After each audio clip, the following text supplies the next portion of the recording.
몇 주 전에 제가 예언을 하라는 제목으로 말씀을 드린 적이 있습니다. 이 말씀을 들으신 분 중에는 하면 좋지만 안 되면 어떻게 하느냐라는 질문을 하는 분도 계실 것이고, 과연 그게 가능하냐라고 묻는 분도 계시고, 그게 과연 필요하냐라고 묻는 분도 있고, 부작용이 발생하는 것에 대하여 우려하는 분도 계실 것입니다. 한 가지 분명한 것은 제가 목회를 40년 하고 이전부터 예언을 했는 사람인데도 불구하고 이 주제를 가르친 것은 이번이 처음이라는 사실이에요. 여러분, 예언의 부작용에 대해서 여러분도 알고 저도 알고 우리 모두가 압니다. 그걸 모르기 때문에 권장하는 것이 아닙니다. 그럼에도 불구하고 성령이 임하시면 예언을 한다는 사실은 변함이 없습니다.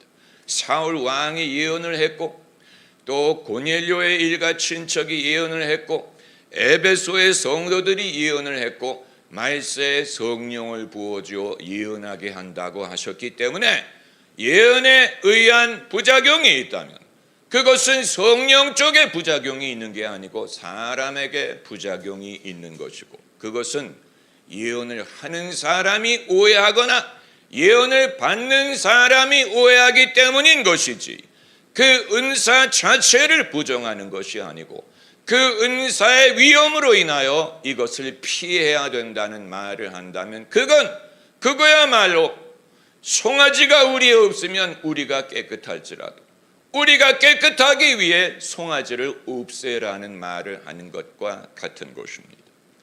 제가 이전 교회를 개척했을 때 예배 후에 안수기도를 해주고 예언기도를 해주었는데 그것이 소문이 나서 여러 사람이 예언기도를 받기 위해 앞으로 나와서 수십 명씩 나올 때가 있었어요. 이것이 일종의 유행이 되었어요.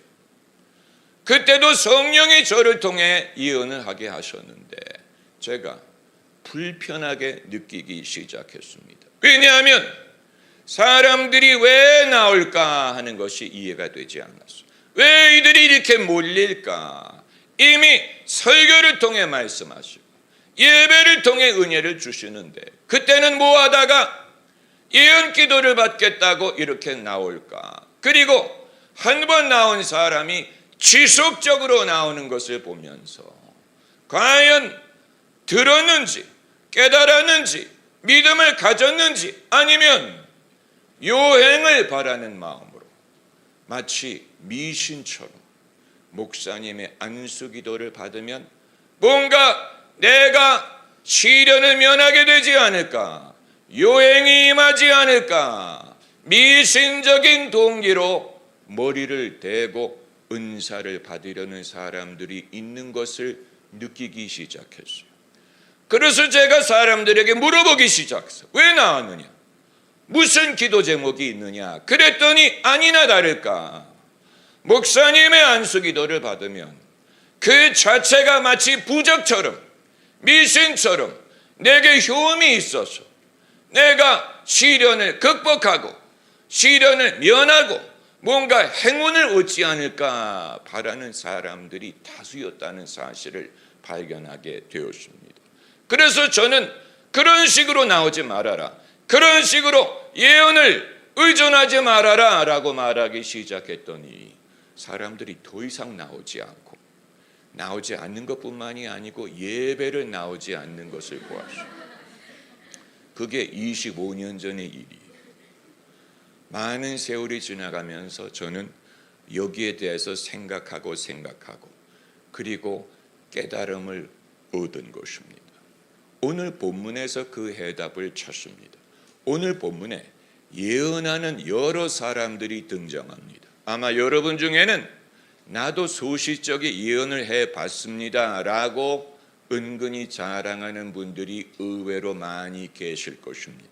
그러나 제가 말씀드리는 것은 미처 깨닫지 못한 분들이 많이 계실 것입니다.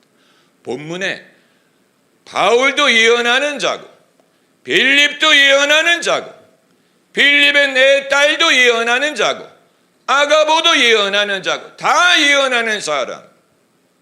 초대교회 상황이 이랬어요. 예언한다고 특별한 것이 아니고 그건 기본적으로 성령 받은 사람은 다 하는 것입니다. 빌립이 영빨이 있는 사람이었더니 그 네 딸도 영빨이 있었던 것을 보면 이것이 혈통을 통해 전해지는 부분이 있지 않나 생각을 하게 합니다. 이들이 바울에게 예언을 했어요. 아주 극적인 방법으로 예언을 했어요. 당신이 예루살렘에 가면 이런 식으로 결박을 당하고 이방인에게 넘겨지게 될 것입니다. 여러 사람이 동일한 내용의 예언을 했습니다. 그런데 이제 관건은 바울이 그 말을 듣고 예루살렘으로 안 갔느냐? 아니에요. 갔어요. 그럼 바울이 그 예언을 무시한 것이냐? 아니에요. 존중했어요. 여기에서 이제 괴리 현상이 발생하는 것입니다. 예언을 한 사람은 이런 괴로운 일이 생길 테니 그러므로 가지 말아야 된다를 전제한 것인데 바울은 훨씬 더 성숙한 사람이기 때문에 하나님이 이 같은 예언을 주신 목적은 그걸 미리 알고 면하게 하기 위한 게 아니고 이건 내가 피할 수 없는 길이, 이건 하나님이 예정하신 것이요 내가 각오한 것이로되 이것을 잘 인내하고 견딜 수 있도록 권면하고 덕을 세울 목적으로 예언을 주신다는 사실이에요. 여러분, 여기에서 점쟁이가 하는 예언과 하나님이 주시는 예언의 차이점을 발견합니다. 여러분, 이 두 가지를 분별하지 못하면 우리는 하나님이 주시는 예언을 점쟁이처럼 하는 유혹을 받을 수가 있을 것이고, 점쟁이가 하는 예언과 성령이 주시는 예언이 무엇이 다르냐라는 오해를 할 수도 있을 것입니다. 점쟁이가 주는 예언은 거기에는 하나님이 계시지 않아요. 미래를 엿보기는 하는데 거기에는 하나님의 섭리가 없고 약속이 없고 그것을 통해 어떤 선한 결과가 이루어지고 우리가 어떤 식으로 변화하고 성숙하고 그리스도를 닮느냐 하는 것이 전혀 부재합니다. 그냥 미래를 엿보는 말을 하는 것과 같습니다. 맥베스에 나오는 마녀와 같아요. 맥베드가 마녀에게 예언을 듣지 않습니까? 마녀들이 예언합니다. 당신은 왕이 된다. 왕이 된다. 우리나라도 그런 사람이 있었죠. 왕이 된다고 예언을 했어요. 그러나 여러분, 그건 하나님으로부터 온 예언이 아니었어요. 맥베드가 정말로 왕이 됐어요. 그러나 그것은 본인에게 멸망을 가져다주고 본인을 구원하지 못하고 하나님의 선한 섭리를 이루지 못하였습니다. 여러분, 하나님이 주시는 예언은 잘 들으셔야 됩니다. 미래를 점치게 하기 위한 게 아니에요. 영어로 말하면 foretelling이란 말이 있고 foretelling이란 말이 있어요. foretelling, fore라는 말은 앞이라는 말 아니에요. 앞날을 말한다, 미래를 점친다는 뜻이죠.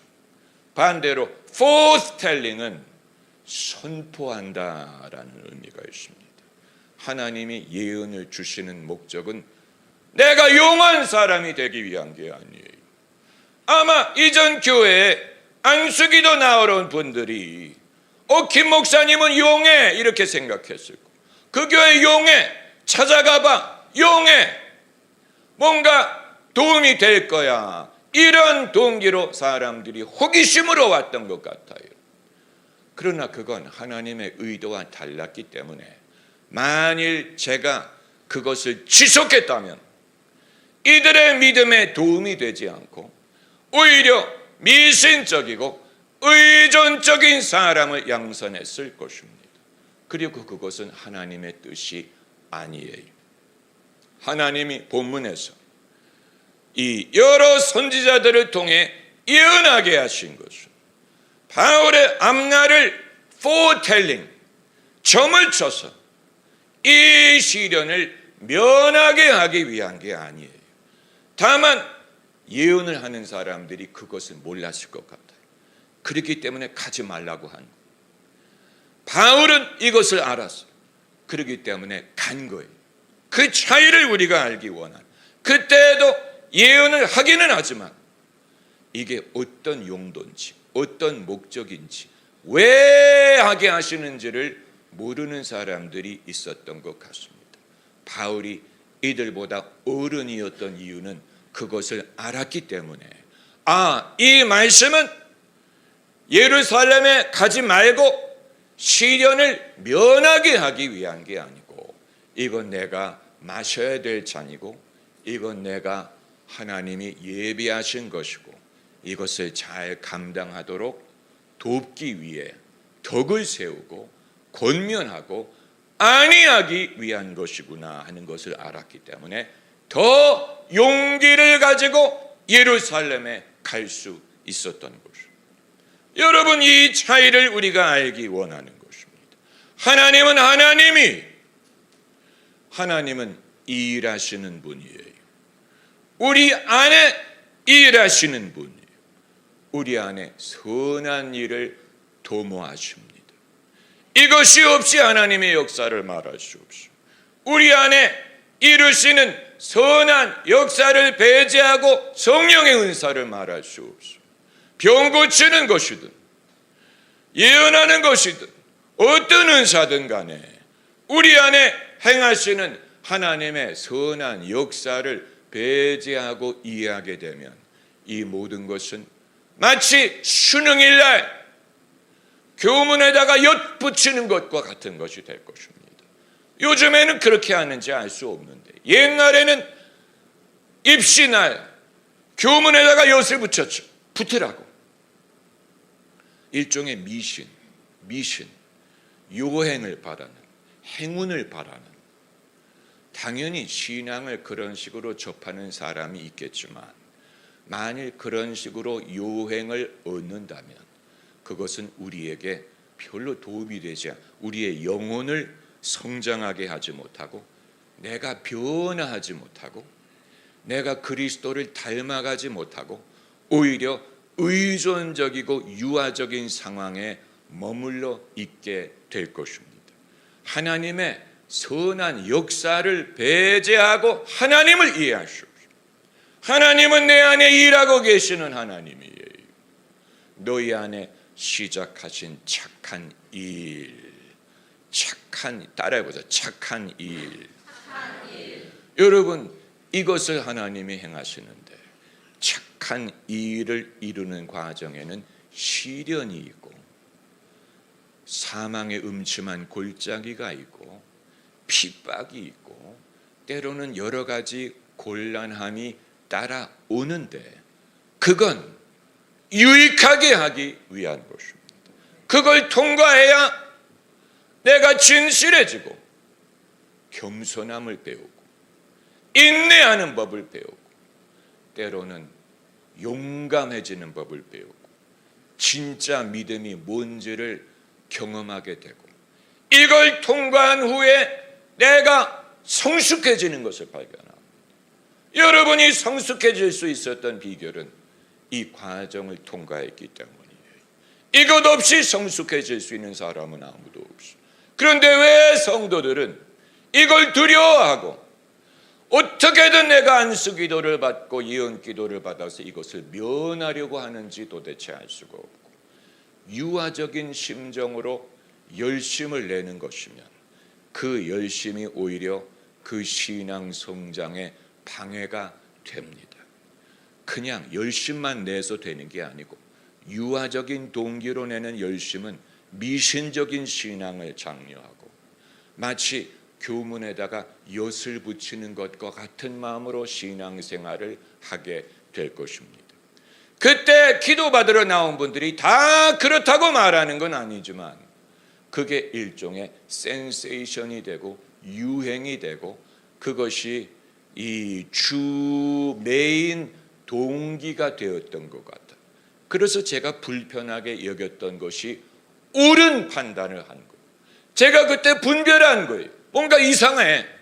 뭔가 불편해, 뭔가 이상해, 이대로 하면 안 되겠어. 그러나 저도 아직 지혜가 부족해서 마치 본문에 나오는 아가보처럼 예언은 하는데 하나님이 왜 이것을 하는지, 하나님이 무엇을 이루시는지를 제가 깨닫지 못했던 것입니다. 그렇기 때문에 예언을 받는 사람도 잘못 생각하고 예언을 하는 사람도 잘못 생각하고 있었던 것인데, 그렇다고 예언이 무효하냐? 아니에요. 예언은 유효해, 정당해, 옳은 거예요. 다만 받는 사람과 하는 사람이 이게 왜 주는지를 모르기 때문에 이상한 방향으로 부작용을 낳을 수 있었던 것입니다. 그러고 보면 제가 분별력이 뛰어난 사람이, 다만 그걸 증명하지 못한 것뿐이지. 뭔가가 느껴지는데, 분별이 되는데 이게 분별이라는 사실을 몰랐던, 그래서 내가 왜 이럴까? 내가 왜 주저할까? 왜 내가 마음이 불편할까? 내가 왜 기도받으러 나오는 사람들이 야속할까? 안타까울까? 증명할 수가 없었어. 이게 뭔지 알 수가 없었어. 그러나 세월이 지나고 그것을 깨닫게 된 것입니다. 믿음의 연조를 우리가 무시할 수 없는 이유가 여기에 있어요. 여러분, 예언은 남에게 하는 말이지만 하나님이 우리에게 하시는 말씀도 똑같은 원리라는 사실. 하나님의 음성을 들으면 난 참 좋겠네, 얼마나 좋을까, 대박일 거야. 하나님의 음성만 들을 수 있다면 내 모든 문제가 해결이 될까? 아니에요. 아니에요. 하나님이 우리에게 말씀하시는 것은 요행을 얻기 위한 게 아니고 인생의 지름길을 얻기 위한 것도 아니고 마치 내가 거쳐야 되는 과정을 건너뛰게 하기 위한 것이 아니고 그것을 피할 수 없으되 내가 물가로 지날 때 내가 너와 함께 하리라. 내가 불 가운데 지날 때 내가 너와 함께 하리라. 사망의 음침한 골짜기를 지날 때 여호와께서 함께 하심이라. 그 지팡이와 막대기가 나를 아니하시나이다. 이걸 깨닫게 하기 위해 말씀하시는 거죠. 예언도 똑같은 원리. 내가 하나님의 음성을 듣는 것처럼 하나님의 말씀을 남에게 하는 것이 예언인데, 그럼 예언이 없어도 그 사람이 인생의 골짜기를 지날 수 있지 않습니까? 당연히 지나죠. 그러나 하나님께서 돕게 하기 위해 이 역사를 행하시는 것입니다. 할렐루야. 그래서 베드로 전서 4장 11절에 만일 누가 말하려면 하나님의 말씀을 하는 것 같이 하고, 여러분, 우리가 다른 건 다 믿는데 하나님이 계시는 것도 믿고 내가 천국 갈 것도 믿고 죄사함 받은 것도 믿고 다 믿는데 이 부분에 대해서만큼은 주저합니다. 내가 하나님의 말을, 많은 사람들이 주저합니다. 여러분, 사람이 말할 수 있다는 사실은 혼자 있지 않다는 것을 증명하는 것입니다. 할렐루야. 말할 수 있다는 말은 누군가가 함께 있고 누군가가 듣고 그 말하고 들음이 효과가 있다는 것을 증명하는 것. 그게 아니면 말할 필요가 없죠. 우리가 신앙을 갖는 과정에서 신앙을 말하는 법을 배우는 것, 그게 굉장히 중요한 것입니다. 성경을 읽고 찬송가를 부르고 기도를 하는 것은 신앙의 언어를 우리가 습관하는 과정. 그래서 성경 구절을 내가 입으로 말하고 찬송가를 입으로 부르고 그리고 하나님께 기도하는 것, 이건 신앙의 언어를 개발하는 과정. 그래서 마땅히 빌 바를 알지 못하다가 성령의 도움으로 우리가 이전에 말하지 못했던 것을 고백하고 이전에 부르지 못했던 새 노래를 부르고, 그리고 이전에 기도하지 못했던 것을 기도하게 되는 것이고, 그리고 거기서 그치는 것이 아니고 서로에게 할 말이 생기는 것입니다. 그 이전에는 그런 말을 못했어요. 그 이전에는 농담하는 말, 서로 놀리는 말, 서로 튕기는 말, 그런 말을 할지언정 중심에서 나오는 영혼의 말을 할 줄 몰랐죠. 여러분, 친구와 그런 대화 하십니까? 친구와 그런 대화할 수 있다면 대단한 친구를 두는 거예요.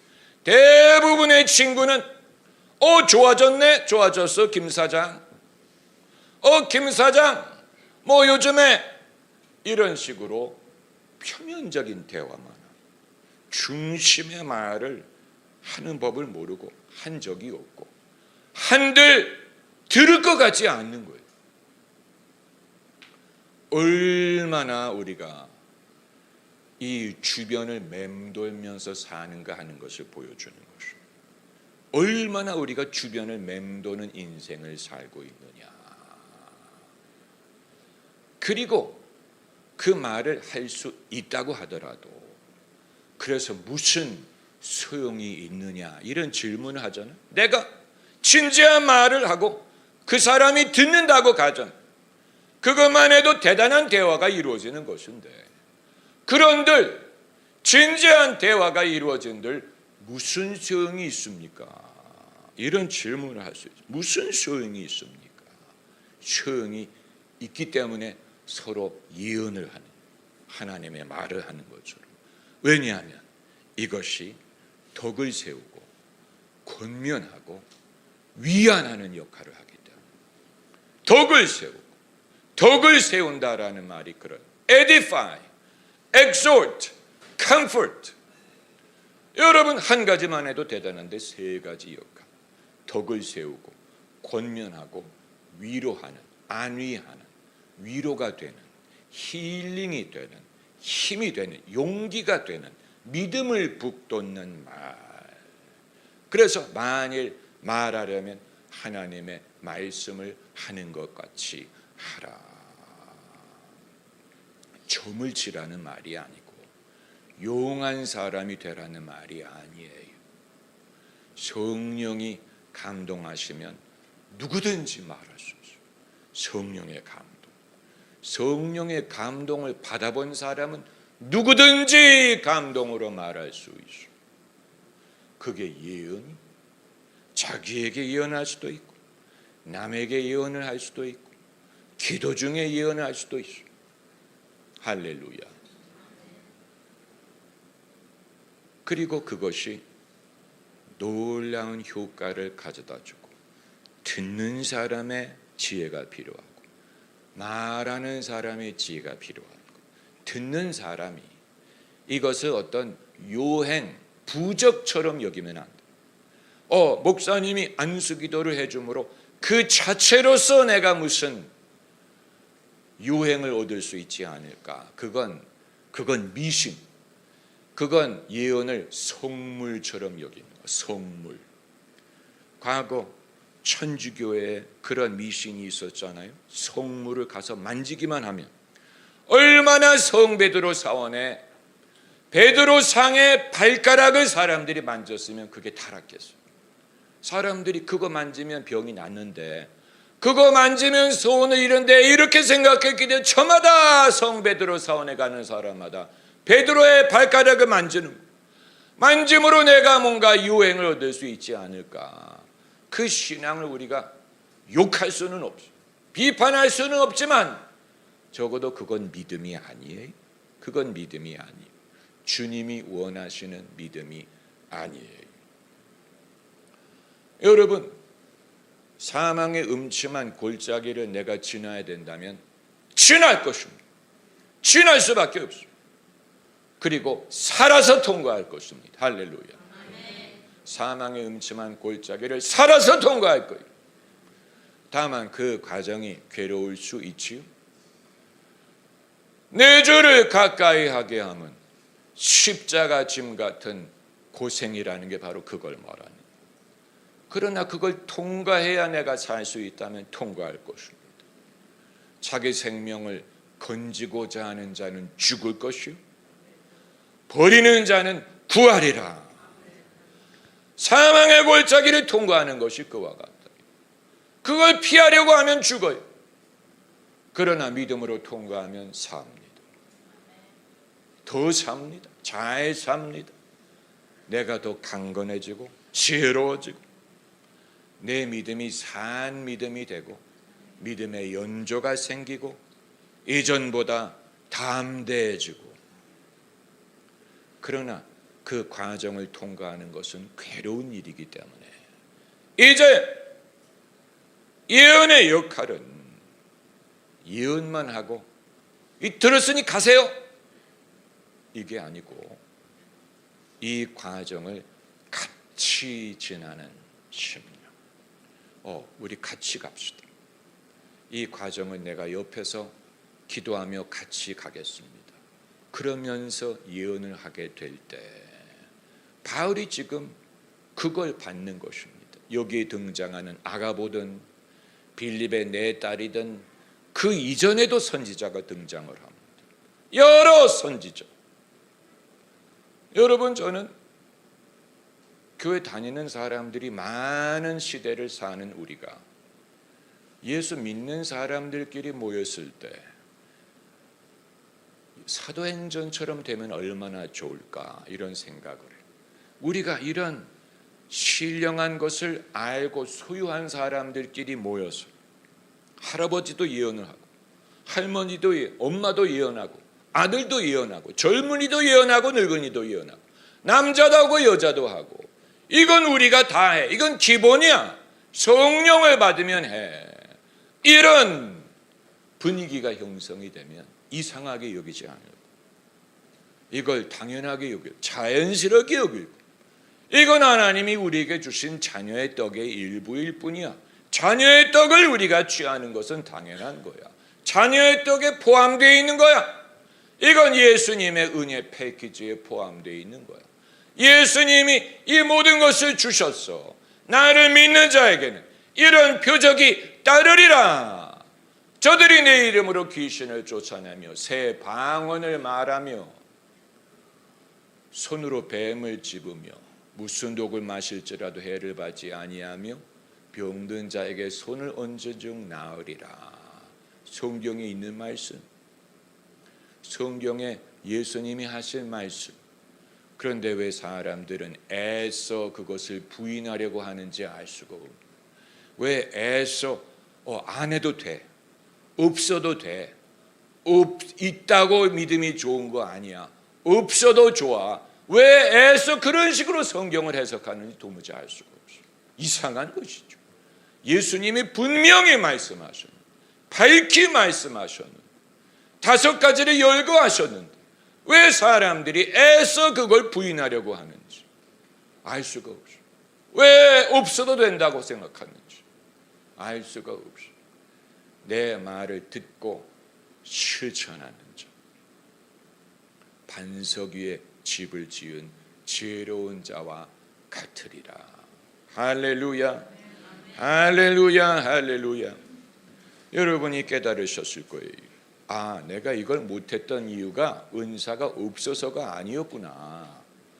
그게 아니고 사람과 진지한 대화를 못했기 때문에 내가 못한 것이구나. 그거 어떻게 하는지 내가 몰랐기 때문에 은사가 있든 없든 그걸 믿지 못한 것이구나.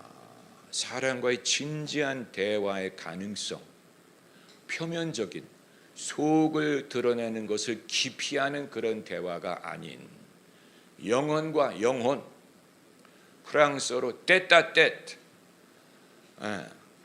heart to heart, 마음과 마음, 마음과 마음이 주고받는, 할렐루야. 그걸 할 수 있다면 당연히 하나님의 말씀을 서로 하려고 하겠지. 할렐루야.